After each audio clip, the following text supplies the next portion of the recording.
काम किया है। इससे उनकी जो मानसिक स्थिति है वो समझ में आती है कि इसका मतलब है कि पीछे से तैयारी चल रही है कि संविधान की मूल भावना के साथ छेड़छाड़ किया जाए। आपके मोबाइल का व्हाट्सएप, फेसबुक ये हैक कर लिया जाता है, आपका अकाउंट हैक कर लिया जाता है, तो कुछ भी संभव है। उनका सवाल उठाना जायज़ है। सरकार को जवाब देना चाहिए कि ईवीएम की निष्पक्षता और पारदर्शिता को सुनिश्चित करने के लिए वो क्या व्यवस्था कर रही है। के जरिए जो मारा जा रहा है उस पर बात नहीं कर रहे हैं, हम जातिवाद जनगणना की बात नहीं कर रहे हैं, हम गरीबी मिटाने की बात नहीं कर रहे हैं, हम किसानों की आमदनी को कैसे बढ़ाएंगे इस पर बात नहीं कर रहे हैं, हम नौजवानों को रोज़गार कैसे देंगे इस पर बात नहीं कर रहे हैं। इसलिए ये जनता का ध्यान भटकाने के लिए इस तरीके का प्रोपेगेंडा सरकार के द्वारा किया जा रहा है।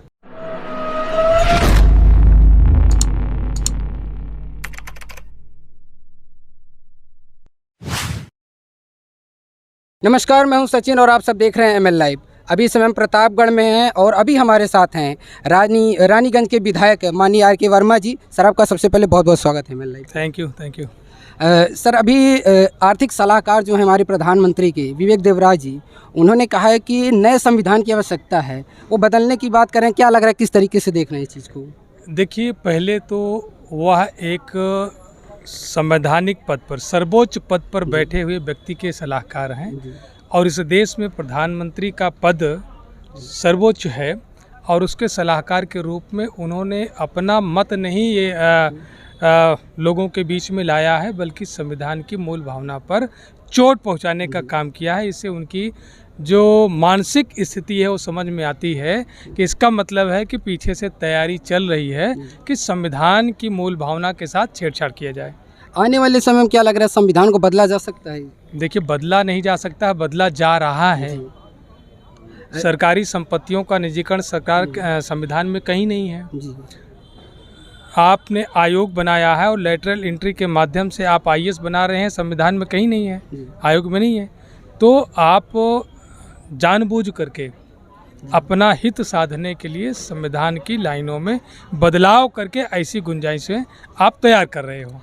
अभी एक सांसद हैं डी अरविंद जी के बारे में अगर आप जानते हो, तेलंगाना के सांसद हैं, नवाजुद्दीन क्या नाम है उस जगह के, तो उन्होंने एक बयान दिया है कि वोट आप किसी को भी देंगे लेकिन वोट पड़ेगा बीजेपी को ही, चाहे आप साइकिल पे दें, चाहे हाथी पे दें, कहीं भी देंगे, नोटा पे भी देंगे तब भी उन्हीं को पड़ेगा। आप भी सुन लीजिए। आप नोटा पे डालो मैं ही जीतूंगा, आप गाड़ी पे कार पे डालो मैं ही जीतूंगा, आप हाथ पे डालो जीतेगा तो कमल ही। इस पे क्या कहेंगे? नहीं, देखिए, लोग ईवीएम पर सवाल उठा रहे हैं और ईवीएम पर सवाल उठे हैं क्योंकि आप अच्छी तरीके से जानते हैं कि जो आज की टेक्नोलॉजी है, अगर आपके मोबाइल का व्हाट्सएप, फेसबुक ये हैक कर लिया जाता है, आपका अकाउंट हैक कर लिया जाता है, तो कुछ भी संभव है। उनका सवाल उठाना जायज़ है। सरकार को जवाब देना चाहिए कि ईवीएम की निष्पक्षता और पारदर्शिता को सुनिश्चित करने के लिए वो क्या व्यवस्था कर रही है। हमारे समाज के बहुत सारे लोग, बहुजन समाज के लोग पार्लियामेंट में हैं, लेकिन फिर भी ईवीएम को विरोध नहीं किया क्योंकि वो जानते हैं कि इसमें ईवीएम में घोटाला होता है। क्योंकि आप जानते हैं जिस तरीके से चंद्रयान को कंट्रोल किया जा रहा है, धरती से अगर हो सकता है तो ईवीएम में भी घोटाला संभव है।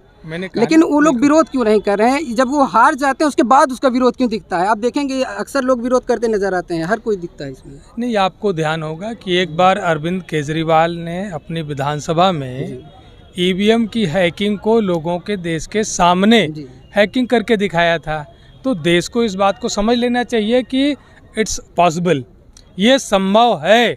लेकिन सरकार को ईवीएम की निष्पक्षता, ईवीएम पर विश्वास को बनाए रखने के लिए ये भरोसा दिलाना चाहिए कि ये कैसे संभव नहीं होगा, हम नहीं करने देंगे। उसके लिए व्यवस्था दे कि जनता जान सके कि हम वोट दे रहे हैं तो हमारा वोट निष्पक्ष रूप से जा रहा है। तो देश के अंदर हिंदू राष्ट्र की बात की जा रही है और यूसीसी कानून की जो बात की जा रही है, कितना लाभकारी हो सकता है देश के लिए? क्या ये जरूरी है? देखिए, वो संविधान की मूल भावना के साथ खिलवाड़ है, एक तरीके से संविधान पर अतिक्रमण है।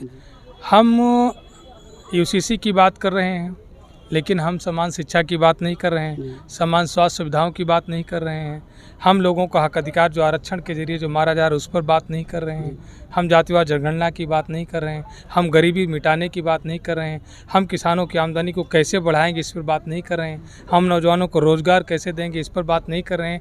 इसलिए ये जनता का ध्यान भटकाने के लिए इस तरीके का प्रोपेगेंडा सरकार के द्वारा किया जा रहा है। सर एक अंतिम सवाल, पेरियार लाला यादव जी का जन्मदिन है और आप बहुजन समाज से क्या कहना चाहेंगे, क्या संदेश देना चाहेंगे? मैं तो ये संदेशा देना चाहूँगा कि पेरियार लाला यादव साहब का पूरा जीवन उपेक्षित वंचित शोषित समाज के लोगों को हक अधिकार दिलाने के लिए और जो समाज के भीतर रूढ़िगत परंपराएं रही हैं, रूढ़िगत व्यवस्थाएं रही हैं, धार्मिक अंधविश्वास रहे हैं, उनको मिटाने के लिए उन्होंने पूरे जीवन अपना संघर्ष किया, समर्पित किया। और आज आज़ादी कितने वर्षों बाद समाज में उनकी जो जगह होनी चाहिए वो नहीं बन पाई है।